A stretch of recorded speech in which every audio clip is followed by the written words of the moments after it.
Hi guys, so today we're going to try to fix a black and white screen HP desktop, and tell me what happened. So I was playing on my computer and then something happened. It just became black and white. So I told my dad. Alright, so how you're going to fix this is you're going to go to this icon right here, the start button, and then you're going to go to, so you're going to go to search button, first search button, and just type filter, Filter, filter color. Sorry, color filter.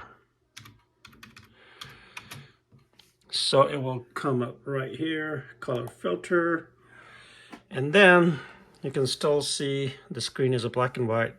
So now it's very magical keys down here, color filter, and then this one says on. So what we're gonna do is turn it off. Voila.